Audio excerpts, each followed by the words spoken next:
online and a Man TV. Man online with our headquarters. أعوذ بالله من الشيطان الرجيم. بسم الله الرحمن الرحيم. إن الحمد لله نحمده ونستعينه ونستغفره ونعوذ بالله من شرور أنفسنا ومن سيئات أعمالنا من يهده الله فلا مضل له ومن يضلل فلا هادي له وأشهد أن لا إله إلا الله وحده لا شريك له وأشهد أن محمدا عبده ورسوله صلى الله عليه وعلى آله وصحبه ومن تبعهم بإحسان إلى يوم الدين وسلم تسليما كثيرا أما بعد ولا حول ولا قوة إلا بالله لا إله إلا أنت أستغفرك وأتوب إليك يا حي يا قيوم برحمتك أستغيث يا أيها الذين آمنوا اتقوا الله حق تقاته ولا تموتون إلا وأنتم مسلمون يا أيها الذين آمنوا اتقوا الله وقولوا قولا سديدا ما بعد السلام عليكم ورحمة الله وبركاته إن كان يشاسي وتنفون ينكبون جنمو أهمبرا هنا دفو هنا أسدامو أسدا كمو تنفون ينكبون أبودي نيورا أنوني أهمبرا هنا ودفو هنا يدي أدانسي سوا هني بيرن هو فتا سوا سيا دين ناسيه ayeyi entontom ene som ekomano gise otumfo nyankopon ba akopeno saa so na yedi adanse se komisheni Muhammad otumfo nyankopon shira na somdwen kano otumfo nyankopon komisheni o nyankopon somafo na osaye na ko buruburu obi biara otumfo nyankopon atene no abodie biara ne hobetimi ayera saa oni akron na fe otumfo nyankopon kwan so saa so na obi biara waya aso brache waya homaso waya mumuyesem ama otumfo nyankopon ato na sawra otumfo nyankopon ato na jeje mu no abodie biere ne ho betimi atene saa oni akro no de na ba otumfo nyankopon kwan so yeso otumfo nyankopon na humobro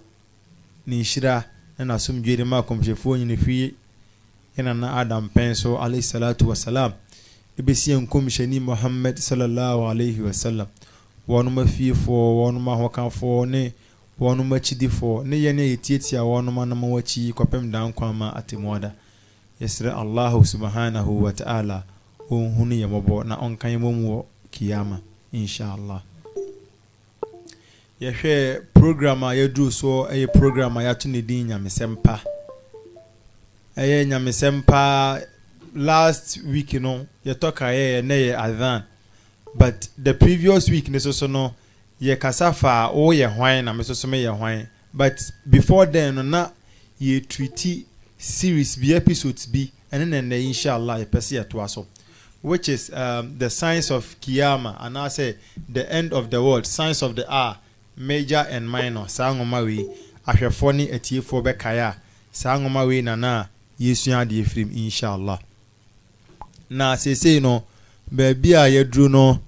eni ahana inshallah ene no yebesa afa ede afiri nyankopon man ase na Rasul sallallahu alaihi wasallam kan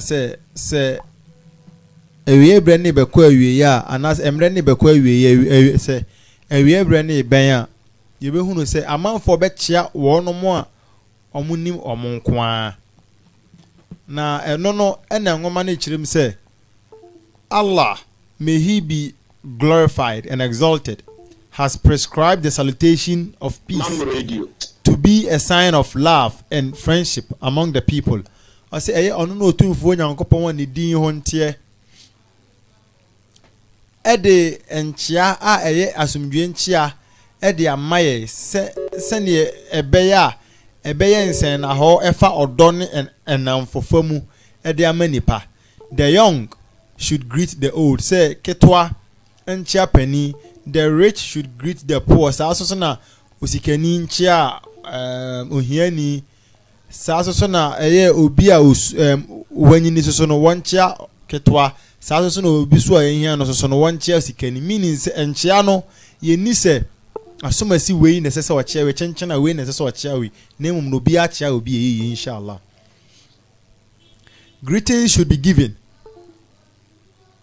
to whether the person is an Arab, non-Arab. Say, only across so yeah Arab ni, so only Arab ni or send chakomano, white or black, so only akroye kokwa na tuntum. You should greet with salutation of peace. Yemfa asumduen chia na nchia. Those whom you know and those whom you don't know. Say yenchia wono mo yenim wo mo ne wono mo yenim wo mo.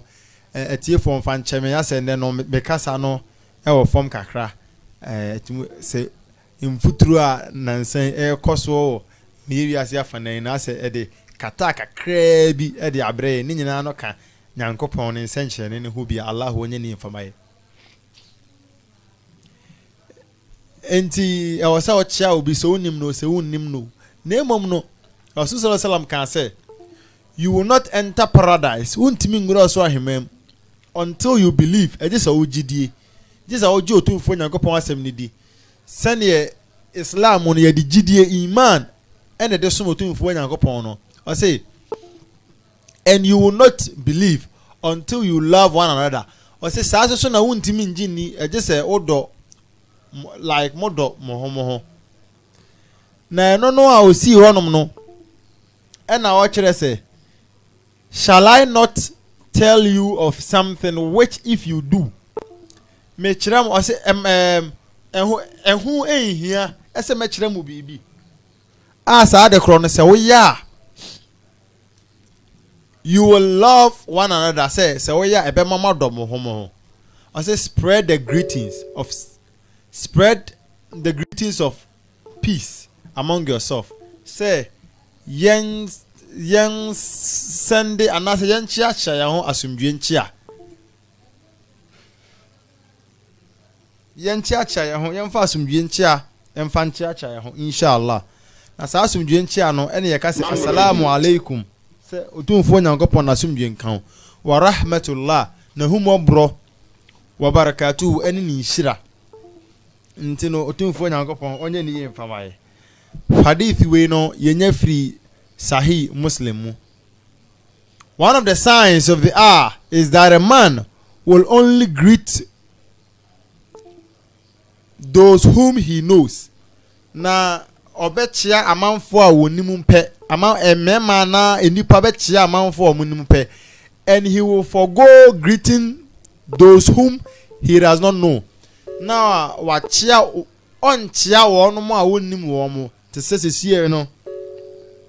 yewi asi se obi nam na se ohia muslima esan se wonim ni ntino wonchia no watwam na emom na nya Islam first no se obi hia obi a o so ya muslim nko adi o hia na assalamu alaikum assalamu alaikum assalamu alaikum assalamu alaikum ntino sa na ma odo etena montem se o hia obi na sa wo chia na the next day amubohunu na ayesere ya aseminim baabi o enye wona mere bi hia o chia no na emom no se no se hia ya wona se twam te se de ka ebo nsan ho a ebede na de odo na ba betena yemienu yentem. Even though the sunnah is to spread the greetings of salam among those whom you know and those whom you do not know. Say empokra no sa enchia anase yenne ya ekoso a yenye no empo no sunna ne kire say yenchia omo a yenim omo ne omo a yennim omo otumfo nyagopon onye ne yemfamaye enti so say eye engoma bi a yatune din al-sahihain sa engoma nim no say it was narrated that a man asked the prophet what part of Islam is the best. He said to feed people and to give salutations to those whom you know and those whom you do not know. Also obi bisa commission say ya Rasul Islam so mu de nema edimu pa na bi ni say no say obi obehwe nyanka be fidi omo a wo mu ni bie eninti na so Muslim Access Movement a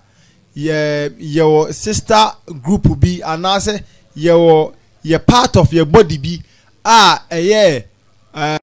Salamul Muslimin Foundation ye the boy enyanka we ye ade bi a Rasul sallallahu alaihi wasallam kan say ade hu hia say obi a woni bie say obi a woni bie obi a oyare obi a wanyini obi a yajanka say no tumfo nyakopon kan say memra Allah boni pa ko se fa wailu lil musallin we no say alladhina hum an salatihim sahun alladhina hum yura'un wa yamna'un al ma'un na sawba wa ciya wa say ara'aita alladhi yukadhibu bidin fadhalika alladhi yad'u al-yatim wa la yahuddu ala ta'am al-miskin sa ta'am se u fidi miskin won mo mun ni bi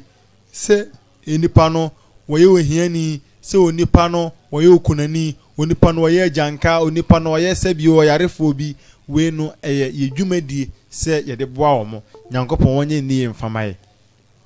entinenchia ade asahaba fo ni nyina no na ya ade a eye wo mo ana ade na omu somuye na ye Islam kwa ya ade a chese obi asomuye ankasa na emom ne hu se ene no se obi hia obi a ase wonim no nto wanchia no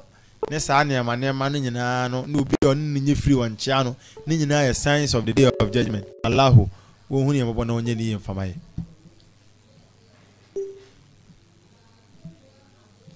enti say ye hwe the toso say widespread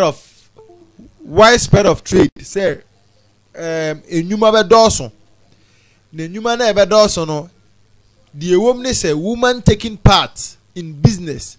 with their spouses say emma ene omukununom won ma hokafo ebe ka wo madi dwumadie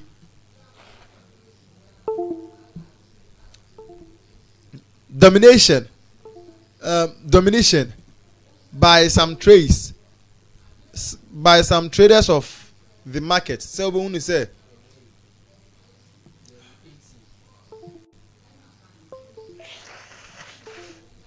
Mam Radio.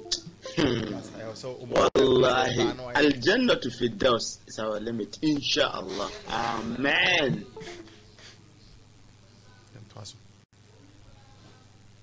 Mam Radio, Mam TV. Nam. Entinubo hunu say ye amanfo bi omo ne ema no in particular omo ne omo kununum ebedi dwumadie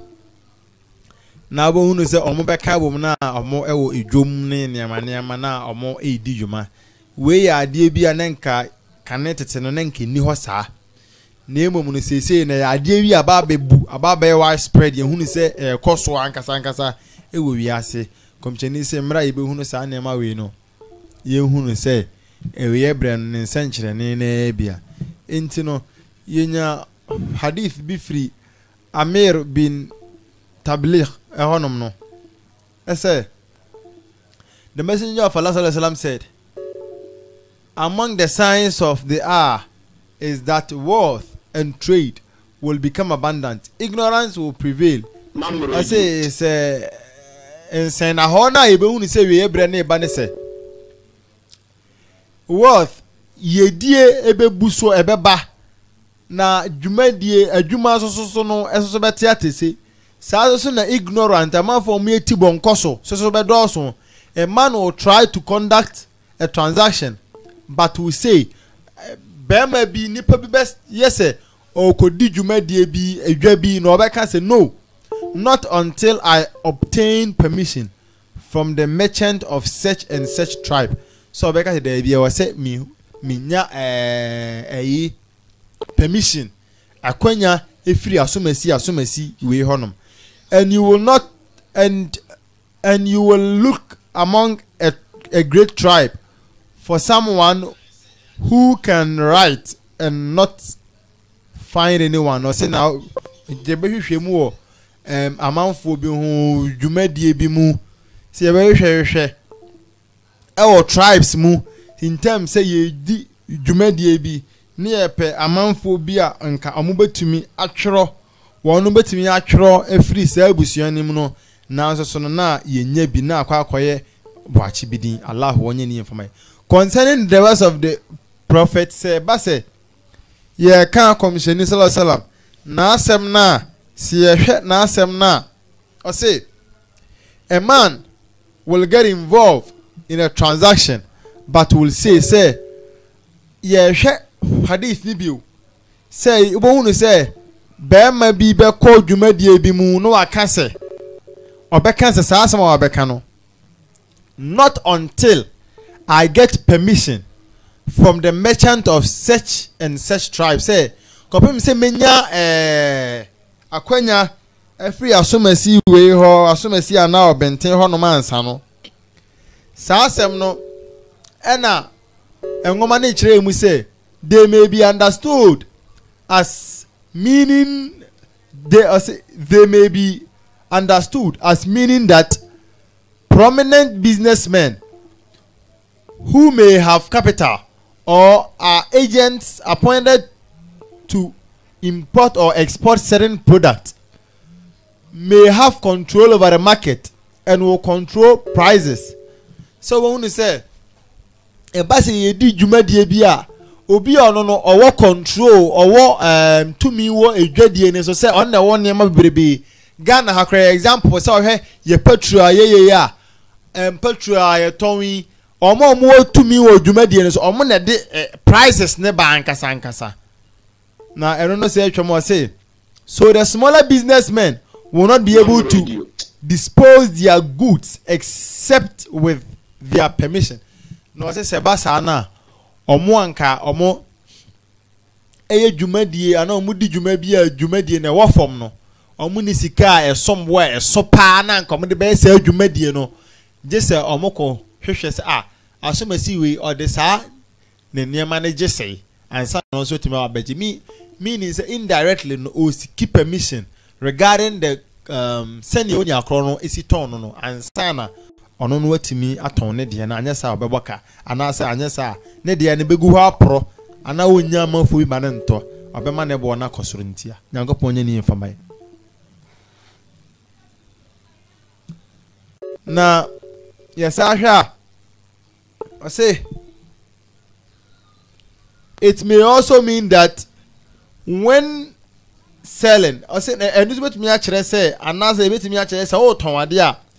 he will stipulate a condition that another trader should have the right to go ahead with a deal or cancel it. Say eba say ye di dwumadie bia enipa na no wo ensa upper hand wo dwumadie ne so no ono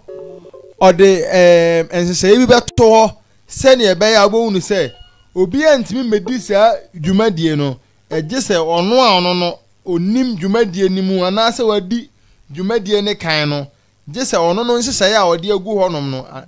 ena obi a bedi so Allahu wonye ni mfamaye in the way no as concerning the words of the prophet, and you may look among a tribe for someone who can write and not find anyone. So this is here some Rasul can say ye behwe amanfo ni mu ye behwe tribe bi mu ye behwe abusuakuo bi mu say ye pamanfo bi ankomu ni matwro na so ye nya bie no. I say even though other ahadith speak of the spread of literacy, you say hom say hadith bebrebe ekasafa say nimdie bebu ho de maybe understood as a meaning that modern means of writing. Or say embone bi ana entiase no betumi akose modern means of writing say ene iseni yesi twiro such as computers say wo ho ene no computer na yede bibia mobile phones voice recognition softwares that translate speech into writing text sa nema say wo okasa na computer no twiro no sa nema ni nyina no ene ebetumi ba say wakan wasem and similar tools will become widespread. So a new generation will emerge. Na sa amanfuko fufuro bi new generation bi be ma omo so will not know how to write by the hands or cannot do that well. Or say amanfuko be sorry sa modern way abefo kwan sese nka ye abefo kwan omode ye eno an be ka omutirim sese no so the pen ko show me some say on twira boy na ho akwaya asem bibia no computer WhatsApp shortcuts and as say you in the same way na Rasul e ka ho asem Allah onye ni mfamaye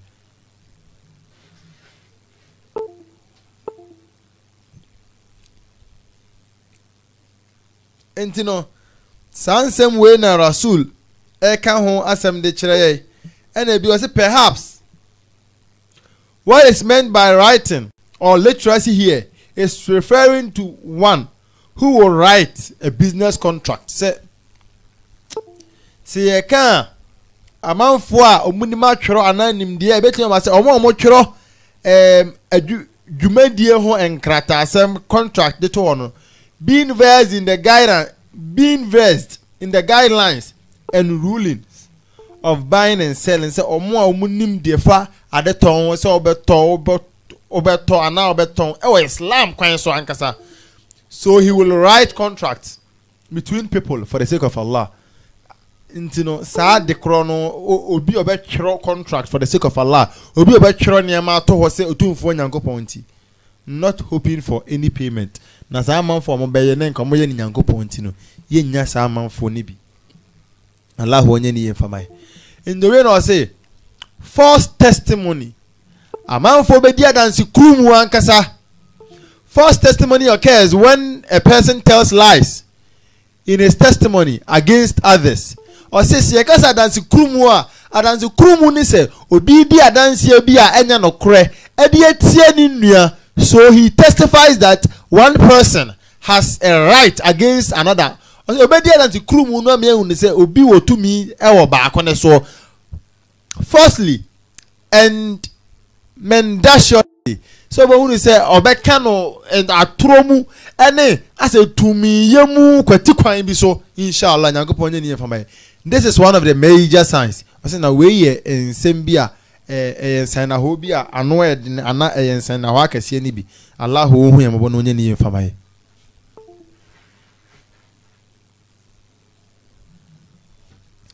To say the Prophet sallallahu alaihi wasallam said, shall I not tell you about the gravest of the major sins? Asa anamen kan kiremo boni mu akese ni bi kese peum. I say 3 times or kind of sa they said yes, messenger of Allah. Asa no ka say oh e to fo nyankopon so mani e no kura ka kire. I said this is one of the major signs. Or say this is one of the major sins. Now when boni the Prophet ﷺ said, I shall not tell you about the me say repeat inshallah or say now where bonia kesi mu bi or say 3 times or can me Sunday said yes the messenger of Allah no can say I no kre komseni nyankopon so ma for ka kire. He said no can say associating others with Allah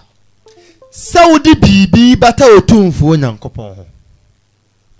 wodi bibi bata otumfo nyankopon say aseda se de bia ka say ya kana bro ya kana san no kwa na meso so kwa na mehwe emo afiri wodi bibi bata otumfo nyankopon no eye bone a esom bone a eso ankasa Allah onye ni yemfamai. We know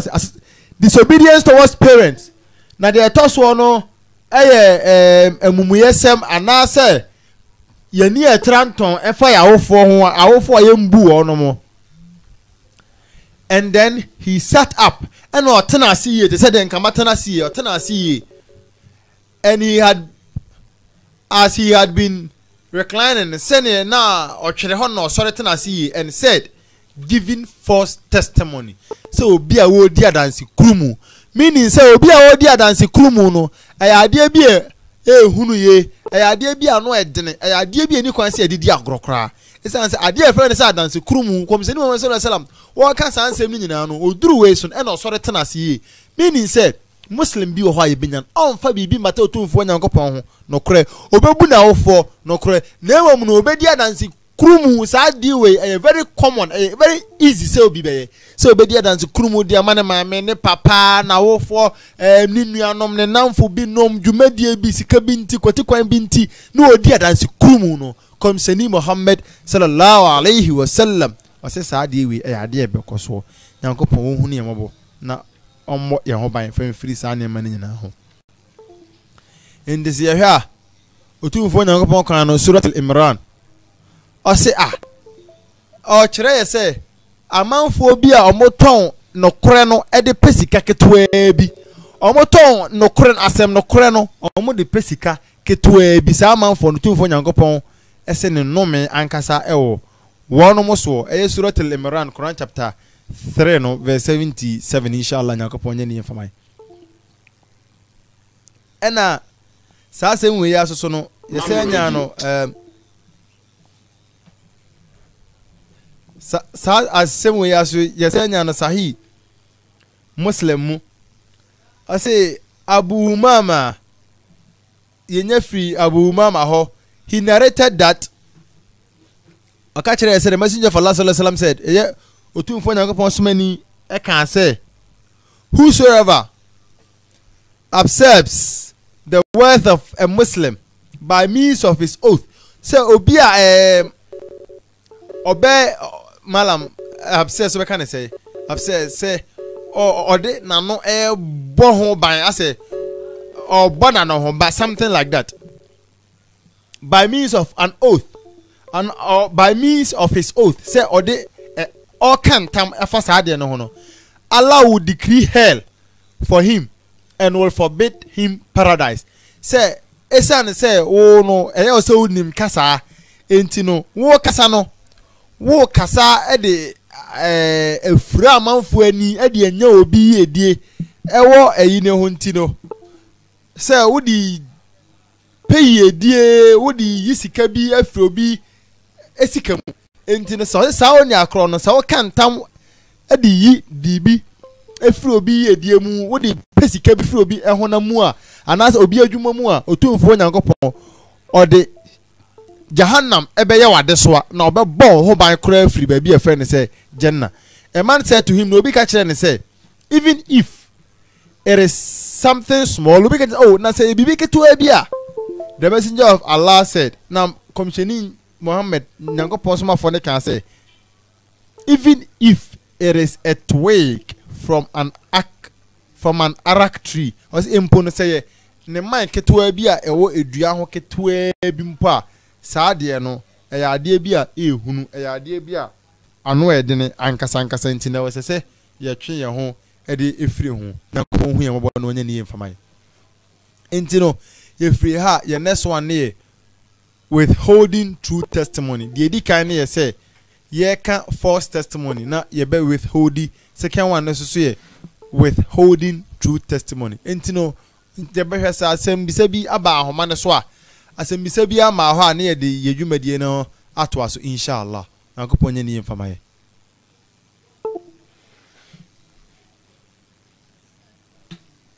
Muhammad Ahmed Mustafa the calculator man Umar Alhaj Muhammad Bilkisa Tampure Imam Abdullah Yusuf Bamba Sheikh Mahmoud Apariyabua Abbas Amadu Musa Nyama Alhaj Junior Hassana Ibrahim Adongo Malam Osman Yakubu Husseina Ibrahim Adongo Malam Zakaria Atampure Malam Dauda J. Saleh Ibrahim Musa Salih Ishaq Abu Bakar Edu and Imam Abdul Samad Muhammad Ahmed Mustafa the calculator. Mam Online Radio and TV presents Mam Online Hot Debate. Where Mam Online Debate. The religion of God. The religion of God. Eya Christosum na Islam. Malam Osman Yakubu aka Action Man versus Evangelist Ivan Sapia.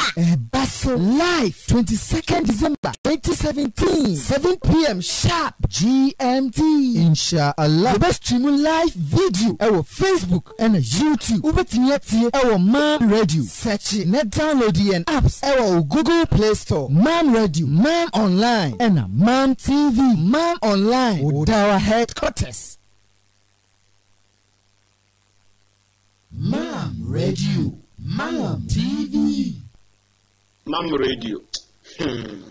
Wallahi, Al-Jannah to Firdaus is our limit, inshallah. Amen. Nam. Intino say asembisa bia maya. Ye to aso withholding true testimony say ye betwe asem no kro ne de asan. Ele nyankopon bo echena eye baby am no so much you almost say omo pese omo kwasra prisons for na ade ba ko a mesua wo mne se obu go ho ana enka asem no kro bi anko bi beka de ta ne tonti no onya kro no etwe asem no kro ne san ene na ama wada baabi a oda no nyankopon nya ni mfama na onhu ye mobo no mo ye ho ban firi saa nema no na eno so ye bone no ye bone akese no mu bi esa se o ka asem ye bone akese no mu bi asa so na se wode no krani sia se ne Allah kan surat al-Baqarah Quran chapter 2 verse 283 no say Emma, you know, we shouldn't conceal adie no kre. We shouldn't conceal adie no kre no. Enti no commission of Sallam say say ye ben ba ko boy say am for no kre ni be sie. Meaning say no kre bi o honom ni na so no Muslims ni bi di no kre ni be sie, o mo de no kre ni be se baabi. We asem we ye wo ka no o ka ma Muslims no more. O mo de no kre na kasa e be sie. Enti no say asem no kre no o mo de be sie a na chere say atro na bedo so nti na Allah subhanahu wa ta'ala ka chere say ye no Muslims, if you wouldn't stick up for one another in truth, say ye njina ye yonko chiwo no kuremu a ene ye nkas ade ye friend say facade distraction ene be koso ewo ewiase nti no so ye one of the minor signs of the day of judgment. Allah wonye ni infamai now the to subiu prevalence of ignorance. Say ade friend say ignorance ebe doso na ignorance no Allahu akbar yakopon nya ni efamai say sa ensem we no say o kan obi ho ya na ne say asem we dey say you are attacking somebody and bibi sa but enya sa na mom no Rasul sallallahu alaihi wasallam kan ho asem say ebeba enti ne ba ebeba no we dey mom memfan kire ahwefo nyina na tumu say enwo bebrebe wo ho but question mark da so na kire say ignorance ade friend say tibon koso be do so ankasa na ase Allah oteye otufo nyankopon ka asem bu kire suratul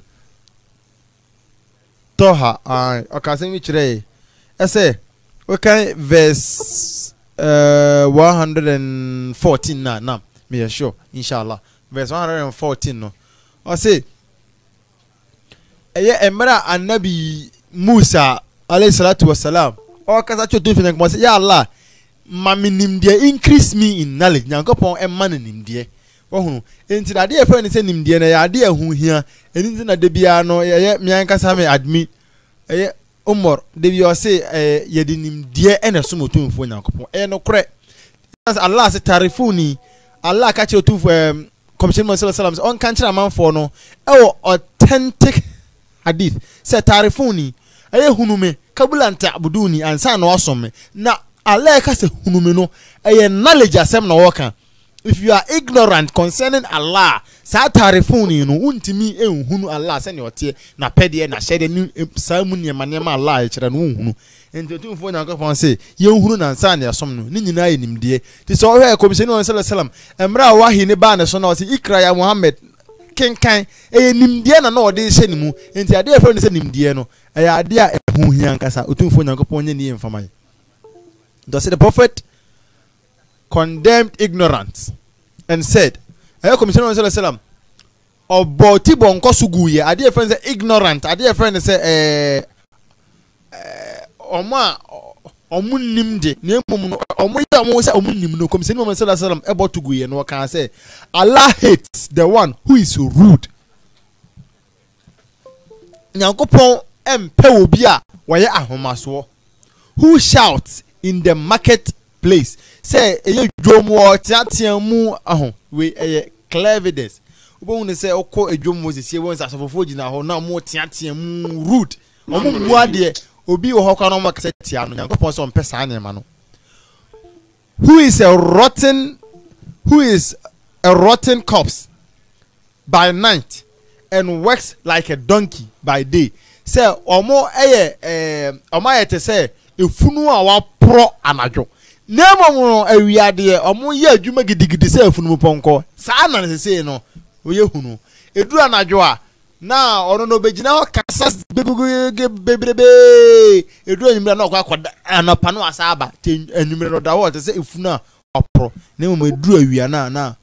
waye na ho say oye adwuma sa na adwuma no so a waye na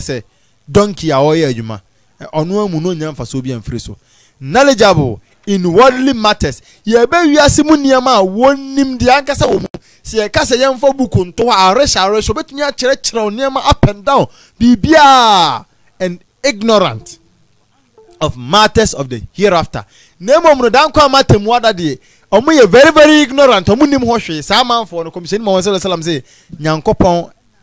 pesa ankrofo no asem. Otufo Nyankopon nyeni mfamai. He related that one of the signs of the hour say okachire say ewie bre na ba wie ya ensen na ho ni bi ni say would be the widespread of ignorance. He said na tibon koso anase amanfo munim de bedoso no can say ahead of the hour there will be days in which knowledge is taken away and ignorance will prevail. Or say we bre na ba wie ya anase emre ni ba wie ya we bre na ben ya nimdie be free ho na ignorance aba bedoso sa ignorance we bedoso no ene na yehunu ho animu ha o can say bi say amanfo be kasa say omo be boasty with their eloquence say minim kasa o me na minim kasa inshallah eno no ye be duru honom say amanfo be boasty be kasa omo nim kasa omo na nim kasa ne sa nema na omo di peska na ebe doso o say sa mmere no e na be hunu say amanfo we be omo nim de na emum no omo na be kire islam mu ankasa ye bisa asem a ono na be yi ano kane na emum no onim hwe allah omo ye ho ba free san crofo no enti no ebio e na o kire say another narration as narration for ye say nya narration bi say narration kra ni twi be kan say narration aha akenkan bi every scholar ba kubi so ha or relate say ahead of the hour there will be days in which knowledge will disappear and ignorance will prevail when others and asama commission sallallahu kan na no ebe now I can say commission sallallahu can say there will come a time when people will not know what pray omu hunu ade esum empire bo ankasa salat no amanfo hu se na etie fasting amanfo ntimi enye fasting ankasa se ne esiti ankasa na emom no fasting ne beda na be feast na adwo bo nse na aduane bebrebe ye break fast aduane bebrebe ye wie ya sala feast gangara ne nema omu hunu ade ye friend say fasting ankasa and charity na omu hunu ade ye friend say ado ya ankasa say obi ya ado ya pese ye bonus obi correct me zaka no akasa ya ndamase zaka so ye da so enye wo dia e otumfo Nyankopon de enti ne pass da wo ho. He said ahead of the hour ignorance will prevail. No can say we ne ba be ba ade ye friend say ignorance ade ye friend say tibon koso sa niema no ebe dos enti no sa niema commission no say makan niema ye hunu say amanfo be ko school ye de ma be ko school sa na emom no Islamic knowledge obo betena no wa kan wiase brofu nyina mass nyina oba wa ke free so be si form na emom no ubisa ne say otumfo Nyankopon ankasa no say na otie say Allah se tarifuni Nyankopon ne say na otie na je say onya asem papa bia enka emfa nkyero so ubisa ni akọ ne say ni din no say na din na ankasa tia onya asem bia enka nkyero sa manfo no so na omo be start ayira manfo enti no Sheikh Ahmed did that. Nyankopon for the currency you can see me say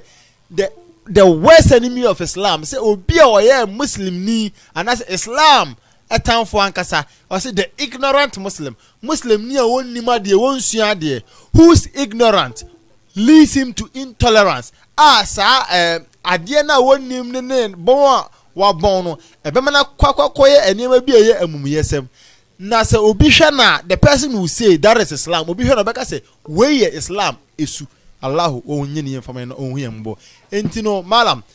ye de yensem ni besi ya inshallah ne ya hwe se ofrefo bi anase asembisa bi wa homa ne so ane yemfa jedwumadie ni nyina nsi ne no apotie ne wo fam kakra Allah o say yare na onhu je nyina yembo eye na ye kai ye ankase ye sheikh so no Sheikh Mahmoud Aferi Yaboa ene wantimi ma ye ni program no ono so no ne honam dodo no kakra Allah onsa ne yare na onsa ye nyina yare inshallah enti no malam me hwesa sem bisa bi ho inshallah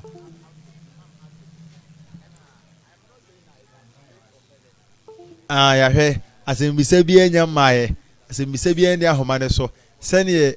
mo hwese behunsi family fair inshallah ye dwumadi ni besi ya ne de ahye next week na ye hwese nyankopon ma ya potia inshallah nyankopon bo echina ye beba aba ye series na ye about Sabrante bi a man home no so sorry a kasa bebrebe sa Abraham ben Musi se hwan ya na me pese me boni din kra o me show so mpo na wageni kind of popularity oni ye malam ba ku bi koye program na ye pese ye benya abotre na ye digest sa ensem mo kan no because debate no sometimes na nema bi o ya na ye oversight and emere ni swa entini wuntimi nya abotre enchirechire mu ye entini inshallah nyankopon bo e chena ye benya abotre na se apotie wo ho a ba be prechire inshallah intina ha ne edi yensem nyina abesi rabbana zalamna anfusana rabbana atina fi dunya hasana wa fil akhirati hasana wa qina adhaban nar wa qina adhaban kabr wa qina adhaban maz wa qina adhaban karz wa qina adhabal mizan wa qina adhabal maut wa qina adhaba sakarat wa la hawla wa la quwwata illa billah la ilaha illa anta astaghfiruka wa atubu ilayk ya hayy ya qayyum برحمتك استغيث وصلى الله على نبينا محمد وعلى اله وصحبه اجمعين صلوا على النبي الكريم مام راديو والله الجنة في الدوس is our limit inshallah amen